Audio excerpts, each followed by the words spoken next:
But she currently works for the refuge and is the outreach housing coordinator, but has been serving victims for over 30 years in different capacities. She's worked as a system-based and a nonprofit-based advocacy, and is really passionate about ensuring victims' rights and their voices are heard. So for the past 5 years, she has been at the refuge, developing their outreach housing program, and has really grown that program.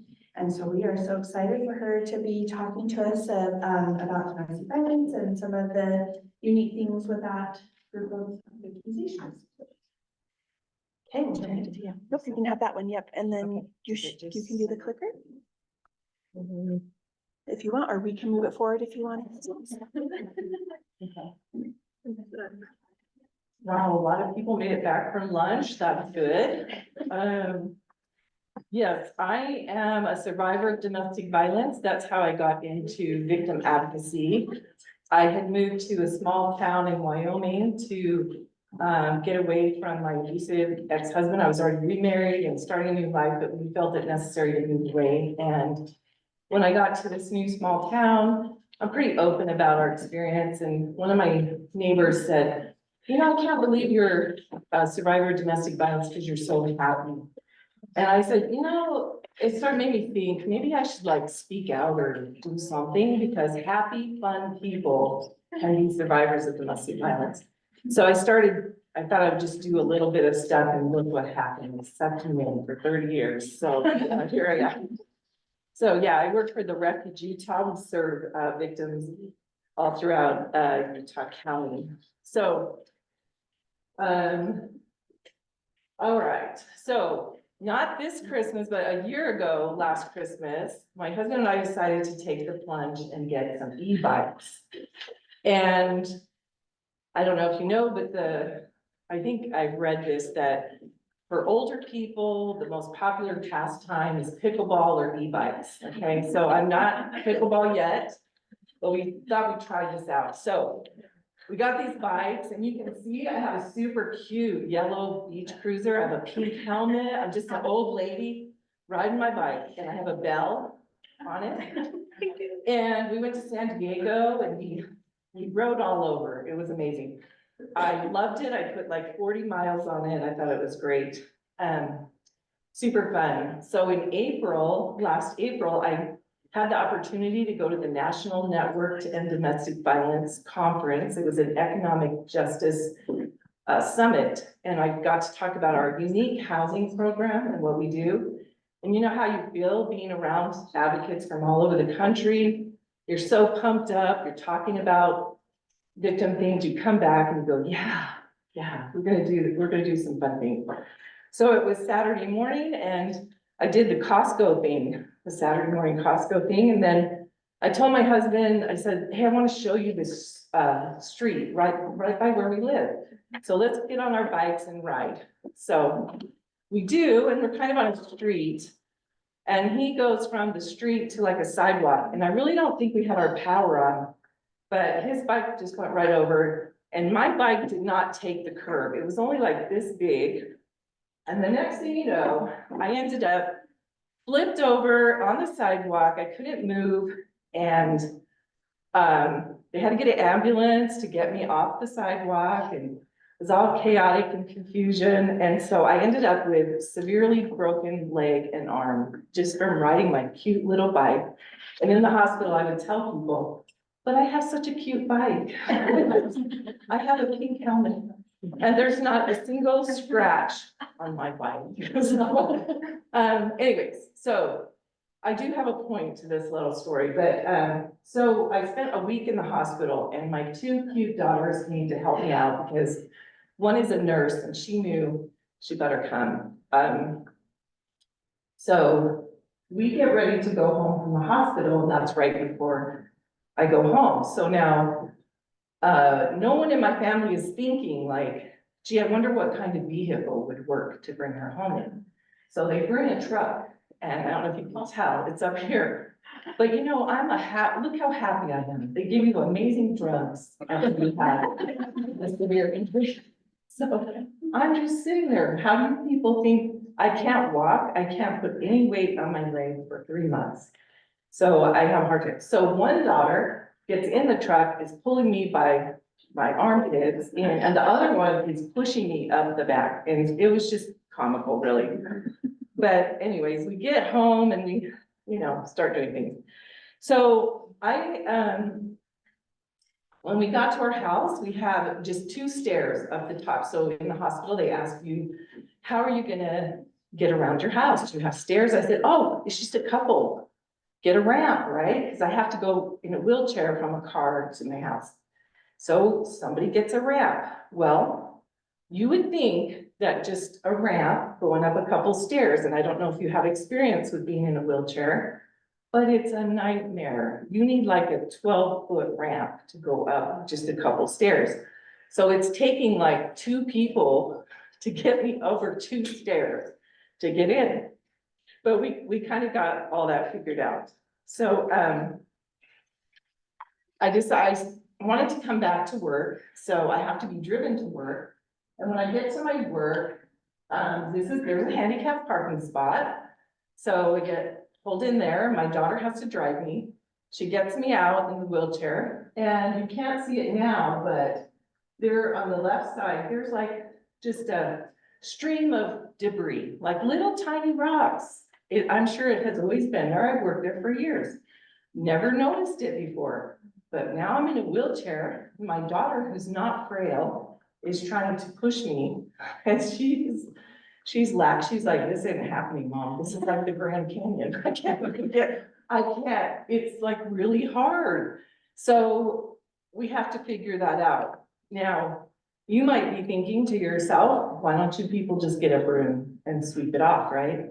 Well, I can't walk. I can't go get a broom. My daughter doesn't know where a broom is. I don't even actually think we have one at our office. And so that's not gonna work. So we kind of, she brushes it off, or we kind of brush it off, which sort of works.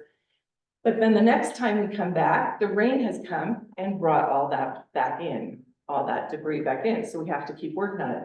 It looks good now. I just took this picture because I had to call the maintenance company that does the maintenance in our parking lot. And I had to say, can you make sure you keep the rocks and debris out of that spot? Because seriously, that's a barrier for somebody that has to use a wheelchair to come into our office.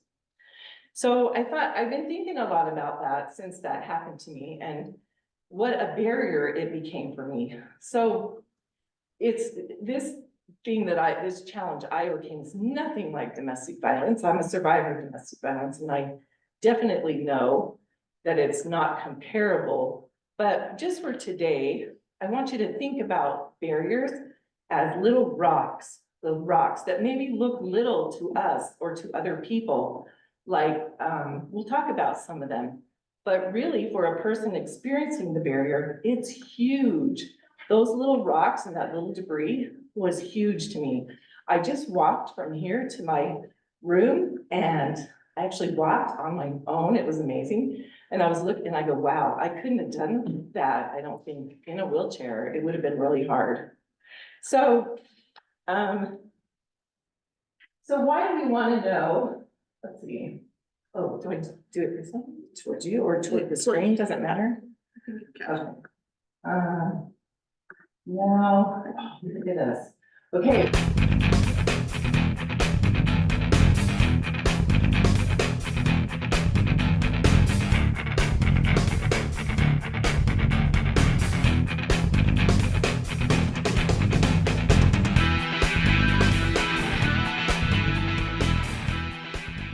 So thanks for bearing with me. I just made these little cracks. So some of my kids, they think I might be boring. And I'm like, I don't think I'm boring. All my brochures and my pen, my PowerPoint, come on. Send it over to me, Mom. Let me fix it for you. So anyways, that was one of their fixes. But guess what? You all are super advocates. You really are. And you're amazing and you're passionate. And you want to do everything for everybody, right? And we talked a little bit about that earlier today. But you can't do everything for everyone. You have to stay in your lane wherever you work, wherever you're housed. That's your agency. That's what you do. However, why do you want to know about all these barriers? Because there is maybe something you can do, and I hope that at the end of today, from the different presentations, you'll think of maybe one thing you could do. Even if it doesn't seem like it matches with the agency you work for, maybe there is something that you can do to help a victim of DV overcome a barrier. So there's tons of barriers, as you know, for DV. So these are some of the ones we're just gonna pick and talk about, because would you agree that these are the most popular? I mean, not popular, my gosh, that's the most pressing issues for people. I think the very, very first thing though is, you have to know what they are. I just loved January talking about survivors, victims in the conversation. I said, yes, she set the tone for what I'm gonna say, because if we're not listening, we can't do nothing about it. But are you sure you're listening? Did you actually hear what they said? Or did you hear what you think they said? So if you've been doing victim advocacy for a long time, you've been working with domestic violence victims, I think we have a tendency to rush ahead in our, we say, oh, because we've taken a million calls. So we say, okay, was there this, or this? You're going down a checklist. But did you really listen to what that particular advocate, was telling you? So, and please ask questions or raise your hand, or let's do in online. Please use the chat if you want. But for people that serve victims of domestic violence, probably everybody here, is economic, financial abuse part of it. Would you agree? Like I see every person raising their, it's kind of rare that it's not, am I right? So that's kind of some of the things that we talk about. So one barrier is, so financial, getting a job, having more income, right? So what is the easy thing for someone to say to somebody in that situation? How about just go get a job? So that there's probably a bunch of barriers to doing just that. So it's just something to think about. Here's an example. I feel like you probably have seen this too. People that have skill sets, but maybe that's not going to help them at this particular time, or they have to rush back in. That can definitely be a barrier for sure. This is a good one to consider, because how many people are sending a victim? We talked about this at lunch, sending them the WebEx or the court, information to hop on the hearing, right? That they're supposed to attend. But are we considering that they're at work and they have to run out to the parking lot to do that? Is that something we're asking? It could be a huge barrier. The flexibility in work can be huge. Have you ever tried to meet with victims and they say, I can't use my phone at work, or I can only talk to you in a break? And so you have to think about making sure we can do that. Childcare. This advocate thought it was the biggest barrier.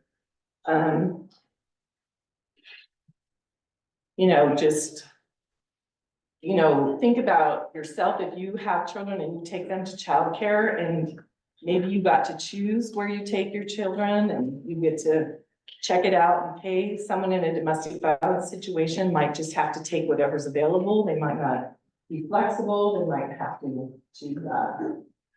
I want to tell you about Voice of a Victim. This is Carissa, and I've been working with her for a couple of years. When I first met up with her, she was homeless. She actually was homeless for 11 months. Some of her barriers were that she had eviction, bad credit history. She actually had a Section 8 voucher, but somehow the paperwork got accidentally shredded at the housing authority, and it was really an ordeal to uncover and it was an accident. And it took a lot to uncover how it happened, how we could fix it, what is she going to do about it? So that was a huge barrier. She was unable to work. She has some severe anxiety issues. So much so that just feeding her family, one time we were trying to help her with, we said, well, there's a food bank that's really close to where you are, and you just have to drive there and just, you know, get whatever food you want. But I love how she's so open with us and sharing things with us, and she said, well, I have such severe anxiety, I can't even go inside. She goes, I've tried so hard. And so from the outside looking in, it will be easy for me to say, well, don't you think you're gonna have to do it to go feed your kids? But it was just a super struggle for her, a barrier. So this is a picture of her and her daughter, and they panhandled in front of Maverick sometimes to make ends meet. She has an older, bigger Suburban, and sometimes they slept in it. Sometimes the kids slept at friends' houses or families' houses. I met her all kinds of places and different things. We were trying so hard to get her house. Her voucher did get reinstated, and it was just a struggle to find somewhere that she could get into. We'll talk a little bit later when we talk about solutions and how it ended up for her. But those are some of the barriers that she faced. So you can imagine panhandling in front of a Maverick, what a barrier itself that is. Like, how is she perceived, how degrading it was for her, and how she felt. So we know from national stats and also from our local stats that homelessness is a leading cause, domestic violence is a leading cause of homelessness for women. A leading cause. So why do you need to know that? Is because when you're looking for solutions, you want to look for funding that's attached to homelessness that helps you if you're serving domestic violence.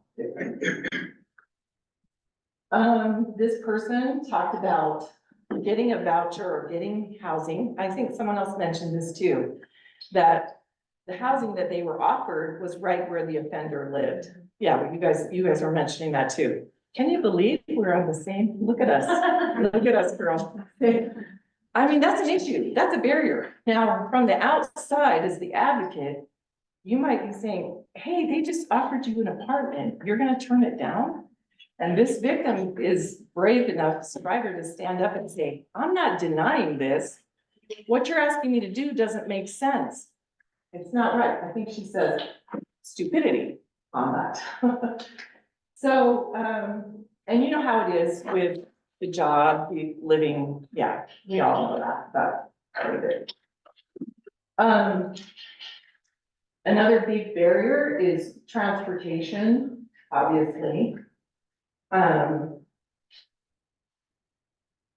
So I had someone call, and we're gonna work with her. We do outreach housing program, and we're gonna see what she needs. And so my office is in Orem. It's kind of at the mouth of Provo Canyon. And I'm working with her, and I said, yeah, can you come in? Because we needed her to fill some things out. And she said, yes, I can come. I don't really ask her on the phone about her transportation, because I just don't ask every single person. I hadn't thought of it. And so she gets there, and she's kind of seems out of breath and that kind of thing. So she tells me that she took a bus. And I realized the bus stop is, seriously, I think it's 2 miles from my office. I'm way out there, right? You know where I am. She had walked the whole way, and I didn't know. So what are the barriers that we don't know? Do you know what I mean? I hope that today you're thinking about those things. Just from that, I'm more in tune to asking people, tell me about your transportation. I might not say, do you have a car? You know, it's kind of abrupt, isn't it? What kind do you have? You're kind of like, okay. I might say, what is your transportation? Tell me about it, you know, or is transportation a problem I can help solve, or we can talk about, that kind of thing. Why do we want to know that victims have transportation barriers? Because what are you doing in your job? What your agency, you want them to come in, or do you going out to them? We do a lot of mobile advocacy work ourselves, but sometimes that's not possible for you. So what can you do to correct that? So we'll talk a little bit more about those solutions. So we know that, there's so many barriers for domestic violence victims, and they're all so unique and they're so different. They're not just unique to victims, but they're unique to your areas, wherever you are. Are you in a rural area, urban area? I don't know. You're gonna have very different barriers in your community. Let's see. Okay, so I think, would everyone agree these are some of the top things yeah, right. I was gonna ask you, and then I go, you're gonna tell me that, right? Yeah, right. So those are some of the things that we're gonna talk about. Affordable, that kind of. Okay, so we talked about the barriers, and I think you really know them, all of you that work in victim advocacy.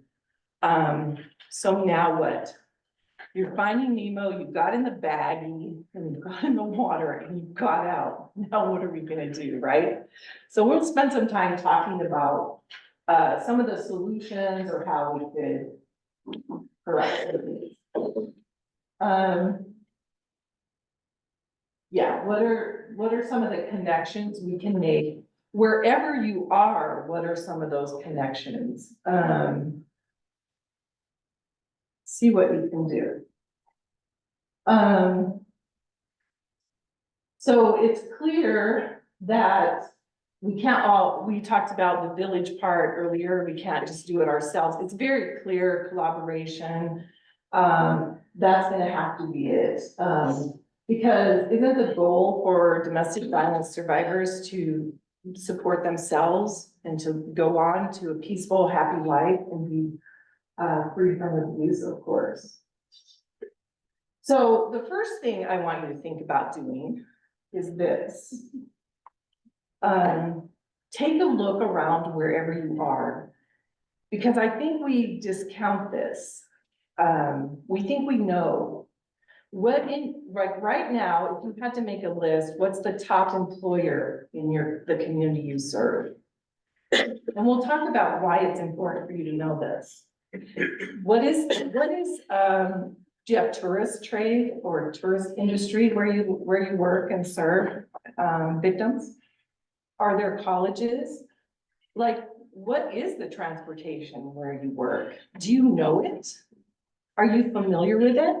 I think the first thing is to look around and write it down. You can do it with your team if you have a team, or if you're by yourself, you can look around this room. These people, this could be your team too. Make a friend, get a movie buddy. I think it's really important to look at things like restaurants. I just don't think we take enough time to look at all different agencies. Are you sometimes surprised when you hear a new service in your area and you think, oh, I didn't know they did that, and you write something down? I just heard, we had Utah Valley University come to our staff meeting this week. And the person presenting, I thought I knew their services. And we had a person bring a completely new service I had never heard about. One that was so amazing. We all took the flyers and said, wow, we could start referring people right now. So you really have to, I think, take a look around, really. And I think it would help if you could get a convertible in that whole thing. It might make it more fun for you. So why do you think you want to know these things? Why do you think you want to know who has housing in your area? I'm just gonna ask that. Why do you think you would want to know what the senior center in your area does, what services they provide? Does anybody have a thought on why you'd want to know that? If they serve lunch? Because when you have the elder victim that's talking to you, that comes in and says, yeah, I live with my daughter and her family, but they're mad at me. I help them buy their house and I live in the basement and I'm supposed to watch the kids. And now, they're wanting to pay something or they're locking me out or something like that. That's why you want to know, because you're going to connect them to the senior center. You don't have to be the expert in the senior center or anything like that, but you could do that. I do have a tip for you on the senior center. When I was working on an elder abuse grant, they usually use paper placemats at their lunch, that they serve. And so I would put some domestic violence information on those placemats and put my contact numbers or some elder abuse numbers, and they would gladly use those placemats, for their lunches. And so you can run those through a regular copier also, just a little. Who's working on homelessness in your area? Are you part of that conversation? Because we know that that's a big issue for domestic violence victims. Or is the homeless agencies over here and you're in your area? What are you doing about that? We talked earlier, someone talked about the point in time count. Is everyone familiar with that? A little bit. And why would those numbers be important for you? Maybe when you're writing your grant, you want to know some of those numbers. Wow, we had, I think in Utah County, I'm going to say it was, I don't know if I can know this, but I think it's 37% of women in the point in time count said they were homeless because of domestic violence. It's up there. Yeah, I think it's up there. Is that something you could be involved in a little bit or a little help? So we're gonna get to this. I'm not saying spread yourself thin and be everywhere for everyone, but I'm saying that maybe you could know something about some things. Who has different funding or that kind of thing in your area? Does anyone here collaborate with Boys and Girls Club yet? I'm gonna tell you a big secret. They got money. They got money. You do? Yeah. Yeah, they have temporary assistance to needy families.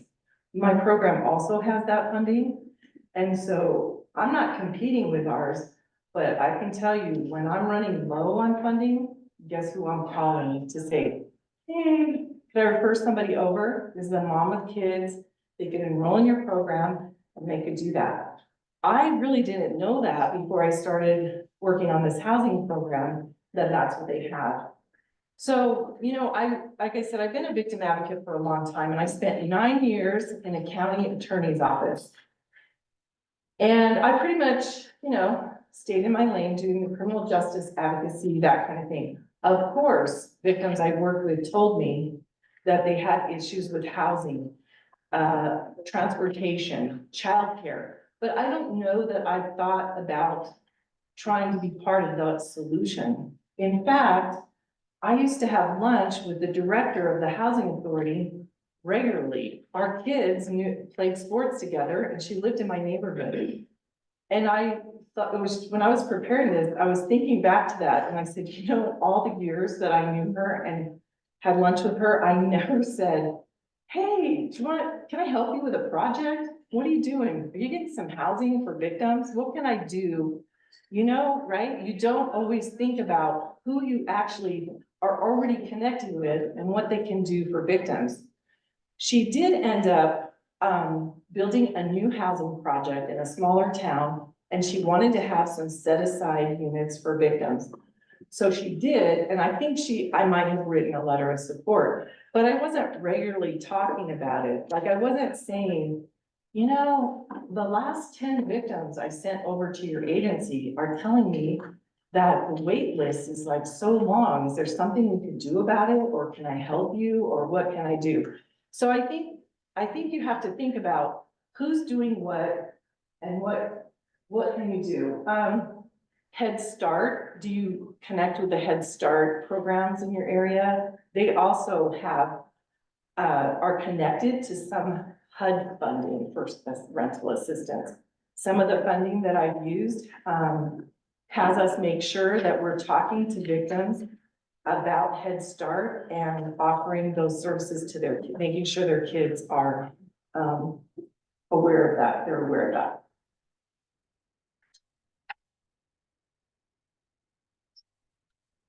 So these are some collaboration ideas that maybe you hadn't thought about. Why would you collaborate with a library?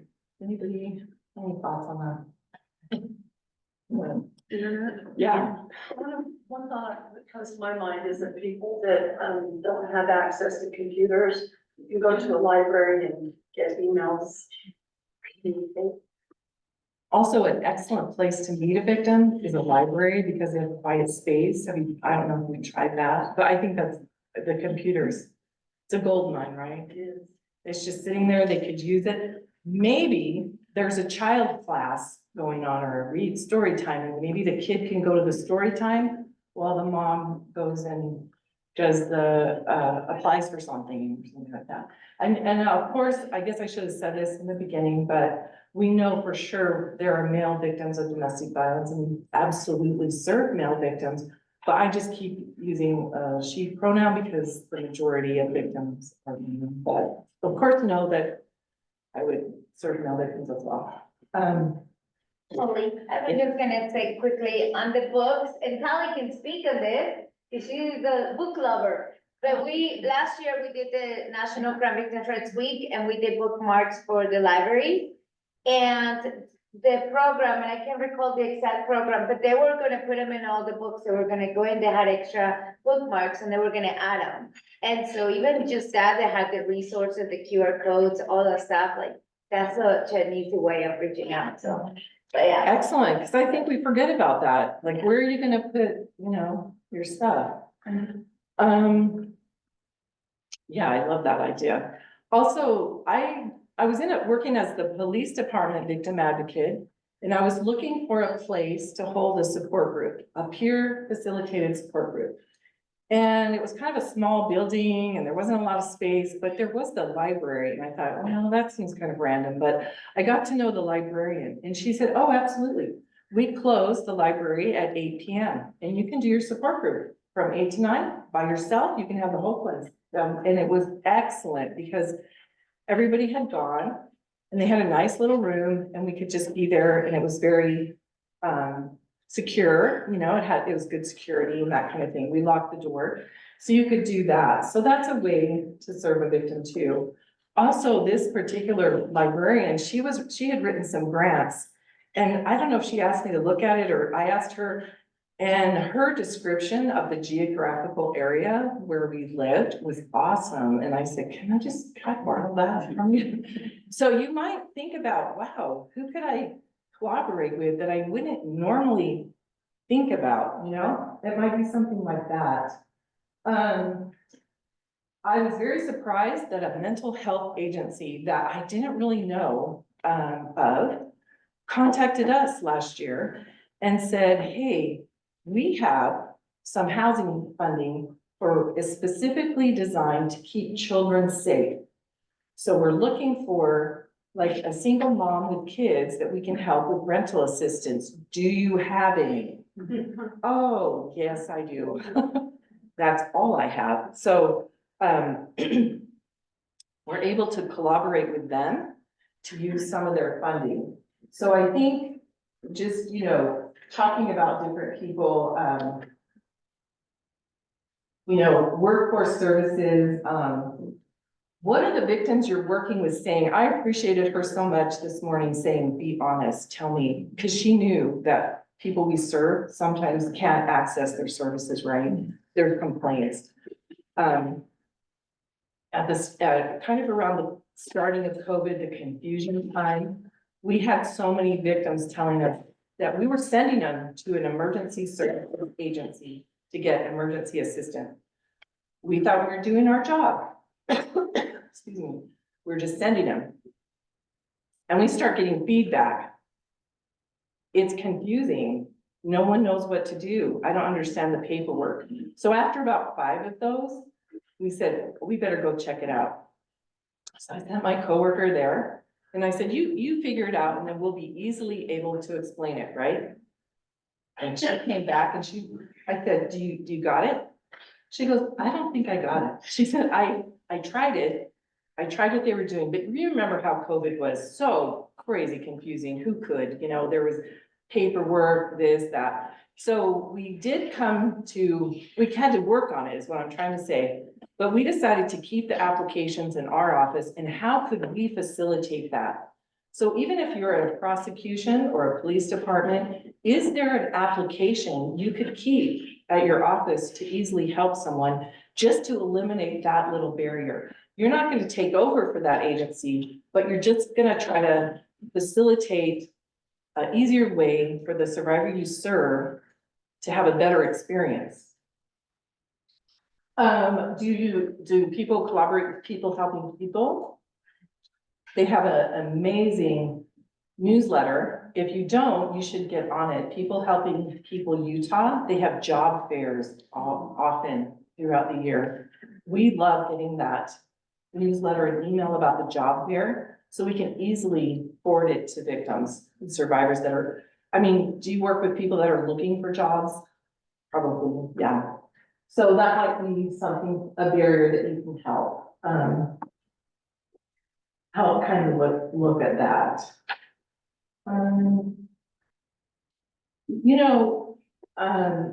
Also, let's see. Oh, I was gonna talk about Chamber of Commerce. Have you ever gone to the Chamber of Commerce being a victim advocate from somewhere?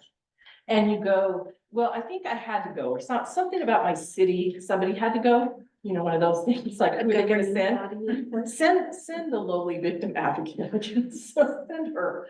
So you go to those things and guess what? When you introduce yourself and say what you do, oh, people love that. They go, oh, you do? You work with survivors? Oh, that's interesting. Oh, we want to help you.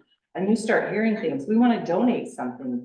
We want to know what's going on. So that could be a gold mine for looking at ways to reduce barriers for victims you serve.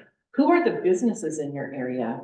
I think they're always looking for that. Civic groups, if you go to like Rotary Club, those kind of things. I worked for a police chief that was going to the Rotary Club.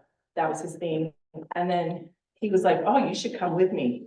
And I said, I should. So I did. And there was something, I can't remember what they did, like some kind of fundraiser or something just for survivors that I serve. And they asked, what do you need? What can we help you with?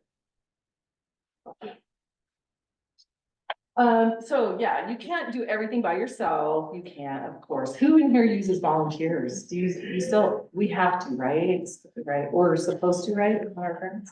Oh, thank you so much.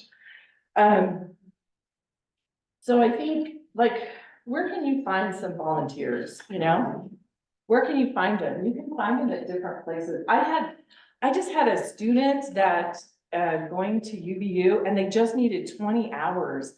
And in 20 hours, I can't really train you to work with a victim, come on, that's too much. But guess what? I need an apartment locator right now. Can this student sit and research rental options in my county? And he did, and it was awesome, actually. Made a list for me. Boom, get that right out to victims. What could they do for you in that time? Can you get someone that's gonna help you with clothing for court or something? We use volunteers to help people move into new places, that kind of thing. Like I said, talk about those kind of things. So I spent many, many years being a victim advocate, and I just was sending people to other agencies for housing. I just was is it frustrating for you just to say, can't help you, go get on a waiting list, right? So in the last 5 years, I've been able to do a lot more with housing. So I do victim advocacy and I provide rental assistance, but I've learned some things about maybe other places that you can talk to, like you can get a list of all the rental properties in Utah that have tax credit units that they're supposed to be offering to lower income or people, it could be people experiencing domestic violence.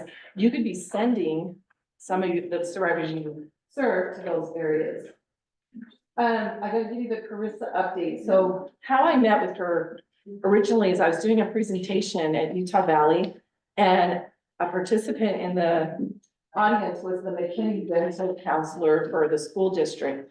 And it was like a light bulb moment. We introduced ourselves to each other and I said, I think you could help me. And he said, I think you could help me. So,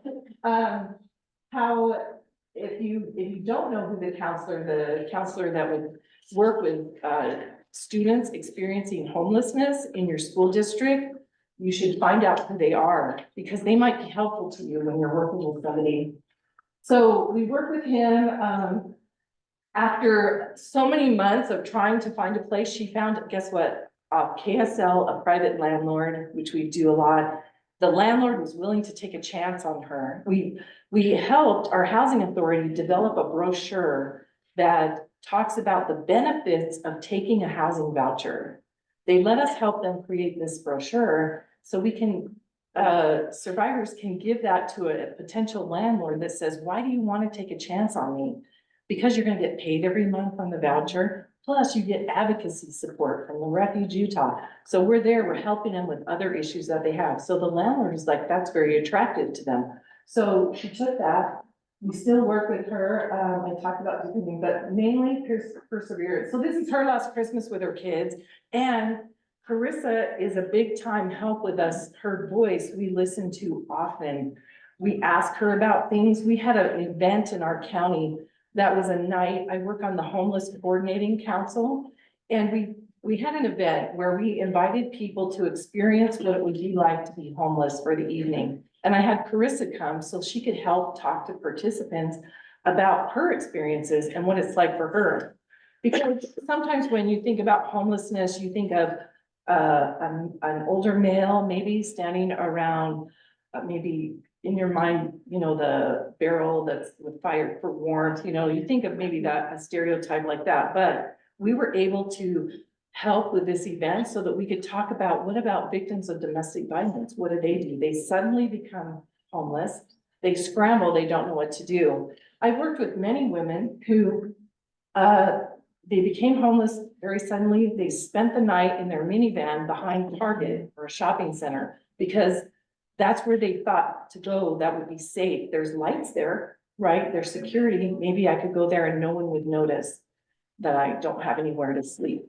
So having her as a voice to help us run things by her is incredible. This is another survivor we worked with, Lindsay, and this was her experience. Our outreach housing team worked with her to get her into an apartment, her and her family, and now she is on our board of directors. Super valuable. Anything we do, we run by her. We say, because we're not maybe seeing the barriers that she faced and what would be really important to look at. This is the program that we started 5 years ago. We started with VOCA funding. So we started with one funding source and one person, me. And I thought it would be just a chill thing, right? Just me, one funding source. It was only like 4 months, I think. I was going out of my mind. And the whole point is we're mobile, we're everywhere. Utah County is big. I can't be everywhere and everything. So we right away hired a mobile advocate to go out and work with people at their location. So today, after we're in our 6th year, we have 3 full-time people and about 8 funding sources. So we have all kinds of different funding sources. From TJ Maxx did a donation to us for housing. It was like $10,000, super valuable. How many deposits and rents can I pay out of that? A few. I'm really stretching that one. But we have HUD funding, we have TANF funding, we have all different sources. So we're finding, we're learning a lot about barriers through our outreach housing program. One time I'm working with a victim and she's a professional seamstress. That's how she makes her living, okay? She had to relocate because of the crime and she didn't have a machine. So yeah, I could pay her rent, but I can only pay it temporarily. But I could also buy her a professional grade sewing machine so she could then pay for rent. So we were able to do that and erase that barrier for her. So now she can fully support herself. So by having flexible, interesting funding, we can do those kind of things.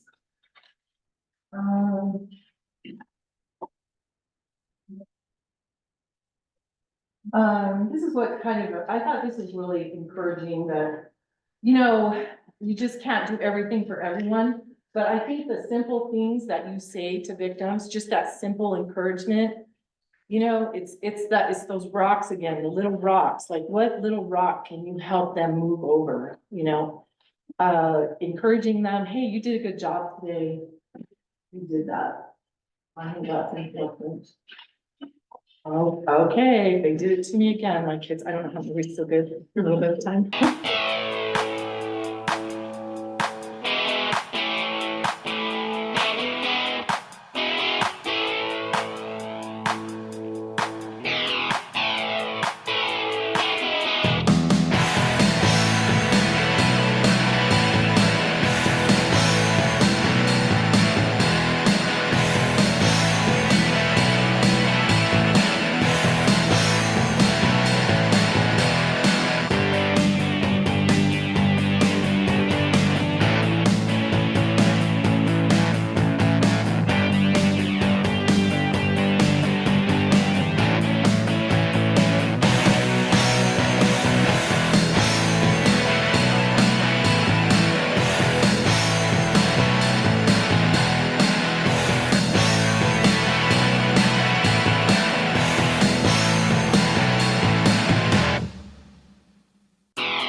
Oh, they did good enough, yeah. Okay. So, yeah. That is me, by my house with my Barbie Jeep, and I actually got in it a couple of months ago, and I'm working on it from my accident, still recovering from my accident, actually. So that's my goal, is to try it this summer. So for me, my takeaway from thinking about domestic violence victims and the barriers they have, this is what I personally, I hope you're thinking of something that you might want to change. Here's what I'm thinking. Am I asking people? I have an intake, I have a hard copy. Do you have something like an assessment? I actually would call it an assessment, but it's kind of a simple intake. I don't think anywhere on there says, what barriers are you facing? And also, how should I ask that question? I don't know. I think I'm gonna give a lot of thought to this. I'm not really asking, I think, enough questions. Also, for me, we get a lot of donations. We're a large nonprofit. We're the domestic violence shelter agency, the sex assault program agency. We get a lot of donations, right? From businesses and things like that. Why am I not asking businesses, hey, I love your stuff you're donating. Do you have any jobs? Would you send us some job openings or things like that? Are you interested in hiring a survivor that we serve? Why am I not asking that? I'm gonna go back and think about those kind of things. Do you have any questions for me before we're done? Anybody? Yes, thoughts? A question, once in a while, when I'm helping, a victim of intersective assault or domestic violence situation, they will, once in a while, talk to me and say that they very much want to become an advocate to help others, and I never know where to refer them to try and find ways to help. What would you suggest? Sure. We at our nonprofit, we do get that often. And so we have a process for people to volunteer. We do training, and survivors are absolutely welcome to do that. We just want to make sure that they're past the initial trauma and that they're able to do it. But yeah, I think wherever you're at, are you from a system-based or? I'm No. not Utah. Oh, okay. So yeah, I think mostly directing them to maybe the nonprofits or the shelter agencies would be a good idea. I don't know. Do you have that too, Debbie? Would you say, yeah? Yeah, would that be your same answer? Yeah. So that would be her same answer too, coming from a shelter. yeah, we welcome that because we want to hear about it. We want to hear what they have to say. You know, we kind of want people to tell us we suck, because how are we going to change? How are we going to do it better? You know what I mean? Welcome it. It's not fun to hear, but it's good to hear. Anything, are we good? Oh, we have 5 minutes. So if there's any other comments or you want, yes. Yes, You know, I'm Fred. a Holly fan, so I so appreciate what you said about, not noticing those rocks sat there for how many years, but they didn't affect you directly. Right. And until it did, was able to make an impression on you.